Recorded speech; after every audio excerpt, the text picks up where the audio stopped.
मुख्यमंत्री विवाह शगुन योजना आर्थिक रूप से कमजोर सभी वर्गों के लिए एक सशक्त प्रयास है हरियाणा सरकार का। जी हां दोस्तों, हरियाणा सरकार द्वारा बेटियों और दिव्यांगजन की शादी में आर्थिक सहयोग प्रदान करने के उद्देश्य से मुख्यमंत्री विवाह शगुन योजना संचालित की जा रही है। यह योजना आर्थिक रूप से कमजोर वर्गों को सशक्त और बेटियों के विवाह के लिए प्रोत्साहन देने का एक सराहनीय प्रयास है।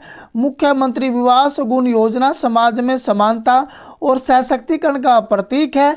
इस योजना का मुख्य उद्देश्य आर्थिक रूप से कमजोर परिवारों को सहायता प्रदान करना और उनकी बेटियों की शादी में आर्थिक चिंताओं को कम करना है। उपायुक्त अभिषेक मीणा ने बताया कि इस योजना के तहत लाभार्थियों को सहायता राशि प्रदान की जाती है, जिसमें अनुसूचित जाति, विमुक्त जाति, टपरीवास जाति के लाभार्थियों को जिनकी वार्षिक आय 1,80,000 रुपये तक हो, बेटियों के विवाह पर 71,000 रुपये की अनुदान राशि प्रदान की जाती है और पिछड़े वर्ग और सामान्य वर्ग के व्यक्तियों को जिनकी वार्षिक आय 1,80,000 रुपये तक है, बेटियों को विवाह पर 41,000 रुपये की अनुदान राशि दी जाती है। उन्होंने बताया कि सभी वर्गों की विधवा, अनाथ, तलाकशुदा, बेसहारा महिलाओं और उनके बच्चों की बेटियों की शादी के लिए 51,000 रुपये की अनुदान राशि का प्रावधान है। बेटियों की शादी के लिए 51,000 रुपये की राशि दी जाती है। खिलाड़ी महिलाओं जिनकी वार्षिक आय 1,80,000 रुपये है, तो उनकी शादी के लिए 41,000 रुपये की सहायता राशि प्रदान की जाती है। इसके साथ साथ इस योजना के तहत यदि विवाह में वर और वधू दोनों दिव्यांग हैं तो उन्हें 51,000 रुपये की राशि प्रदान की जाएगी। अगर केवल एक वर या वधू दिव्यांग हैं तो 41,000 रुपये की राशि दी जाएगी। दोस्तों, ये थी हरियाणा सरकार की बहुत बड़ी योजना। हरियाणा सरकार एक महत्वाकांक्षी योजना भी हम इसे कह सकते हैं। नमस्कार दोस्तों, मैं हूं सोनू कुमार और आप सबका बहुत बहुत स्वागत है हमारे YouTube channel SK news and योजना हरियाणा में। दोस्तों, हरियाणा सरकार के द्वारा या केंद्र सरकार के द्वारा कोई भी छोटी बड़ी अपडेट आती है, कोई भी नई योजना लागू की जाती है जो आपके फ़ायदे के लिए, तो तमाम सारी योजनाएं हम इसी चैनल के माध्यम से आप सबको बताते हैं। दोस्तों, आज की जो बड़ी अपडेट है इसके बारे में हम आपको विस्तृत जानकारी देने वाले हैं, तो आप कहीं मत जाइएगा, आप हमारे साथ वीडियो में एंड तक जरूर बने रहें।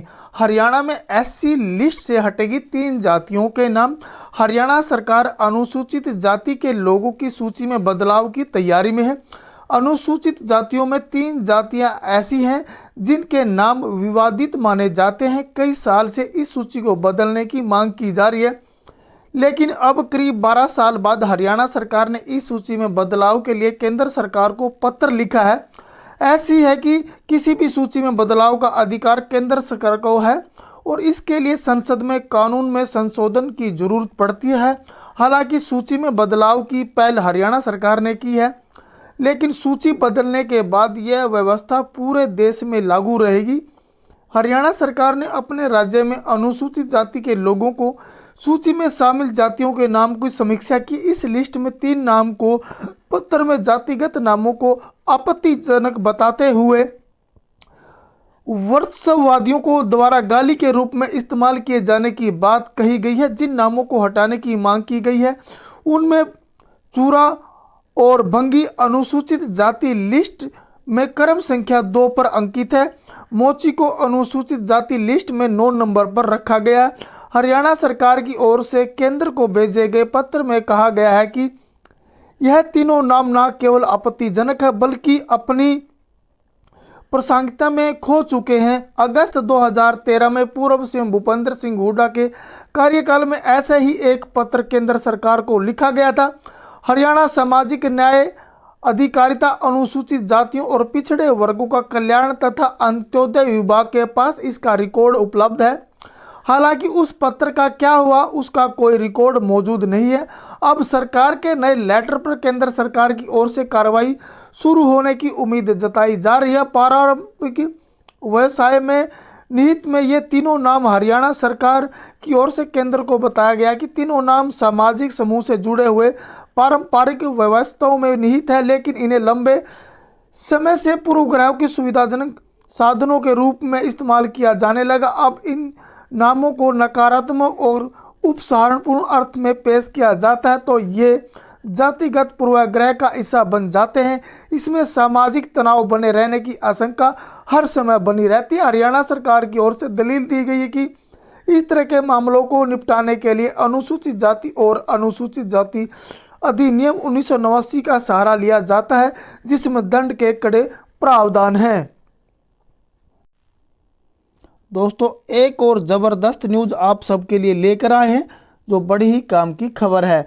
वैश्य समाज के प्रतिनिधियों की आवश्यक मीटिंग हरियाणा अग्रवाल विकास संगठन के प्रांतीय अध्यक्ष व हरियाणा कॉन्फेड के पूर्व चेयरमैन बजरंग गर्ग की अध्यक्षता में हुई है। इस मीटिंग में जरूरतमंद युवक युवतियों की शादी करवाने की तैयारियों पर विचार किया गया है।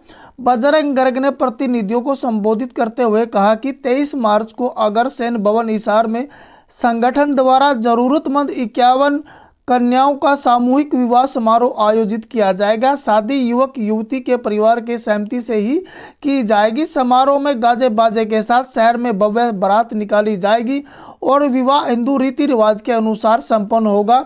इस अवसर पर प्रदेश प्रवक्ता राजकुमार गोयल, प्रदेश प्रचार मंत्री राजेंद्र गुप्ता, प्रदेश उप प्रधान कैलाश सिंगला जी, प्रदेश सचिव रमेश गर्ग, प्रदेश सह सचिव सुरेश गोयल व Niranjan Goyal, social media in-charge Gaurav Garg, Mohit Bansal, Bobby Jindal आदि प्रतिनिधियों ने अपने विचार रखे। गर्ग ने कहा कि संगठन का यह प्रयास समाज में जरूरतमंद परिवारों के लिए एक नई प्रेरणा बनेगा।